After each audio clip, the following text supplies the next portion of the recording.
Several years ago, there was a powerful storm that tore through the neighborhood and the town we were living. And we were walking through the local park afterwards, and trees had been split, branches scattered everywhere. In one corner of the park stood what was left of this massive oak tree. It was just cut clean through, nothing but a wide, weathered stump. It looked finished. Useless, something only to be hauled away when the city found the time. But months later, I went back to the same park, we were walking through it, and we saw something unexpected. From the side of a stump, barely visible at first, there was a small green shoot that had emerged. No one planted it. No one was there protecting it. And yet, there it was, life insisting itself where everything else had said, this is the end. On this fourth Sunday of Advent, as we lit the candle of love, Isaiah offers us a vision very much like that tree in the park. It's not a towering vision or a towering tree, not instant restoration. We don't just go from one day to the next and it's magically different. Rather, the vision Isaiah gives is that there will now be a shoot, a quiet, defiant sign that God is still at work in places that we had long written off. Isaiah 11:1 opens like this: "A shoot shall come out from the stump of Jesse, and a branch shall grow out from his roots." Now, Isaiah speaks these words to a people who know what stumps look like. The royal line of David, it feels severed. The promises of God, the future that they were all trusting in as a people, all of that now seems cut down. Over the last 3 weeks, we've been looking at this war, this Syro-Ephraimite war, where the Assyrians were making their move into Israel. Exile has started to do its work. Fear had settled in to God's people. What once looked like a strong nation now looked all but finished. And it was into that reality, not around it, not even after it, but in that reality, Isaiah shows up speaking words of love on behalf of God. This is the Advent truth that I think we all need to hear. Emmanuel does not arrive in triumph, but rather in what remains. God with us grows out of loss. God with us grows out of disappointment and long waiting. Love does not wait for perfect conditions. On the contrary, love shows up where life feels thinned out and fragile. The stump here is the stump of Jesse. Jesse is King David's father, who is the son of Ohad and the grandson of Boaz and Ruth. So this mighty oak is a family tree. And this family oak has been cut down to a stump. The northern kingdom Israel is facing exile. The Assyrians have moved in and their power is at hand. All that is left of God's people is a stump.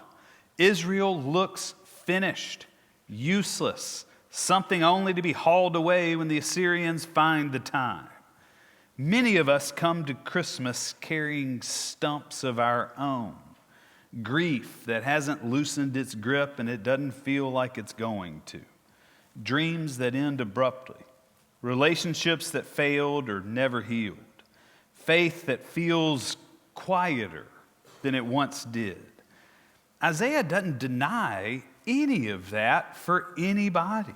He simply says it's in the face of that God is still showing up and offering and growing love here. The shoot of Jesse's stump is not just going to be any kind of ruler. but one that is shaped by the Spirit of the living God. And we know that this shoot is going to be Jesus. I mean, that's why the Gospel of Matthew goes to such great pains in Matthew 1 in the genealogy to make sure to connect Jesus' birth in the lineage of King David. Jesus is the shoot that emerges from the stump. Jesus is the Messiah that brings wisdom, understanding, counsel, might, knowledge, and reverence. At least this is what Isaiah says in verse 2. The Spirit of the Lord shall rest on him, the Spirit of wisdom and understanding, the Spirit of counsel and might, the Spirit of knowledge and the fear of the Lord. These are not the tools for domination. They are the marks that Jesus' love makes active in the world. Jesus will bring wisdom, understanding, counsel, might, knowledge, and reverence. And this matters because the love that Isaiah imagines is not sentimental, it's not naive, it's universal. This innocent and innocuous shoot is going to overtake all the world powers. It is going to bring universal love, peace, joy, hope. And those things that are at odds, they're not going to be at odds any longer. And then we get a list. Wolves and lambs, leopards and kids, calves and lions will all be together in a universal love. I mean, look at verse 6. The wolf shall live with the lamb. The leopard shall lie down with the kid. The calf and the lion will feed together. And a little child will lead them. This is Isaiah's vision for universal love, peace, joy, and it's our hope. It doesn't arrive by force. This is not violence suppressed by more violence and force. It is fear undone by love. Creation itself is repatterned for Isaiah. No one has to be prey in God's good future. And at the center of that vision will stand a child, and a little child shall lead them. Power in God's new kingdom does not look like control. It looks like trust, vulnerability, dependence.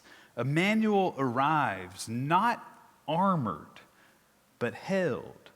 God with us enters the world the same way every human does, small, exposed, utterly reliant on someone's love.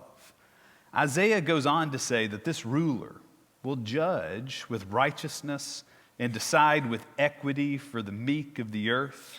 It reminds us that Emmanuel's love, it's not distant, it's not abstract. It comes right to us. It bends towards those that the world overlooks, and it takes sides, not with the powerful, but with the vulnerable. And this is where Advent turns unmistakably towards Christmas, because Isaiah's poetry becomes flesh in Jesus. In Jesus, the shoot grows visible. In Jesus, God walks among us. In Jesus, we see a man who touches the sick, eats with the outcasts, welcomes children, stands with the forgotten, and refuses to abandon love, even when it leads him to the cross. When we say Emmanuel, we're not saying God visits briefly. We're saying God commits, God stays, God chooses nearness. They will not hurt or destroy on my holy mountain, Isaiah says, for the earth will be full of the knowledge of the Lord as the waters cover the sea. This is not knowledge as information, but it's knowledge as intimacy. The world saturated with the presence of God, love everywhere, leaving no room for fear. We do not yet fully live into that fearless world yet, but we do live in a world where Emmanuel has come. Isaiah was before Jesus. We are people who are after. The shoot has broken through the stump. Love is among us, and we can see it. So my question for us becomes very personal. Where is love trying to grow in you?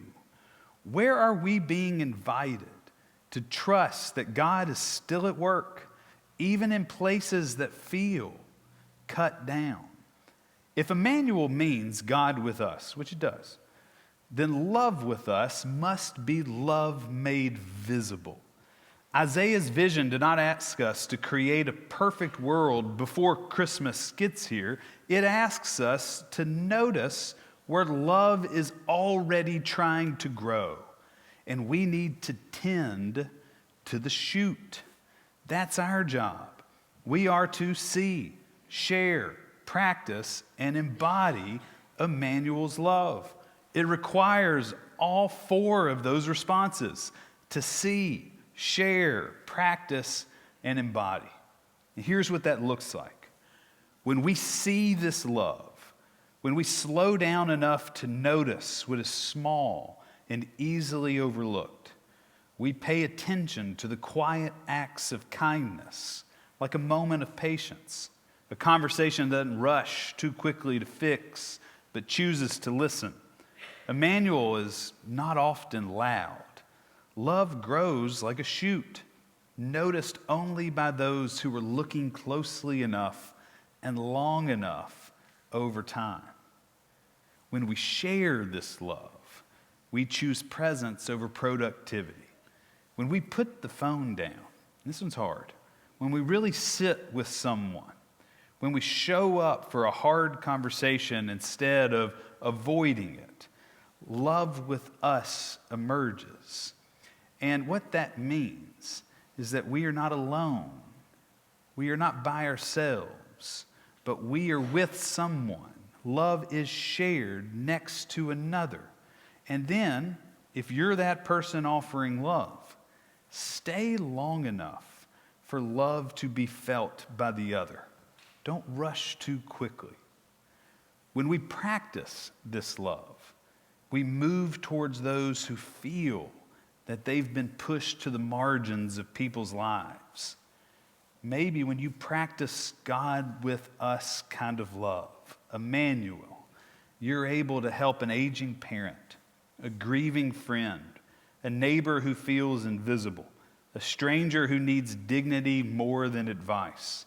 Isaiah's vision of love begins with someone who could walk away, but rather chooses to stay with someone who needs to feel that love. When we embody this love, when we let go of the need to be right, instead we choose to be kind. When we forgive more quickly than we feels deserved. When we soften where fear has taught us to harden. These are the choices that we can embody, and they don't change the world overnight, but they do change the space around us.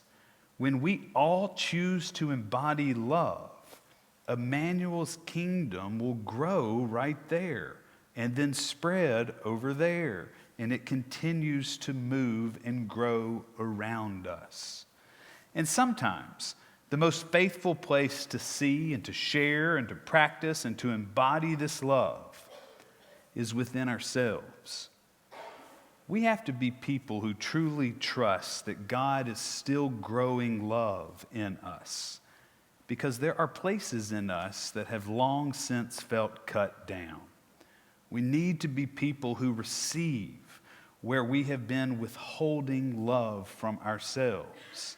Because what Emmanuel is also saying to us, all of us as individuals, as a people, yes, but as an individual, what God is saying to you, you're worth it.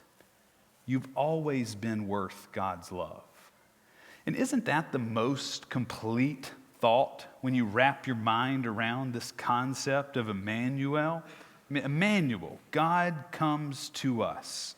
Because to God, you're worth knowing, seeing, loving, saving. The deep, deep message of Emmanuel is you are in fact worthy of God's love. You may not feel it, but God knows it to be true. Accepting this deep truth is how the knowledge of the Lord begins to cover the earth. Not all at once, but it's like water finding its way into cracks. So as you are moving towards Christmas this week, may you look for the shoots. May you tend the small signs of life.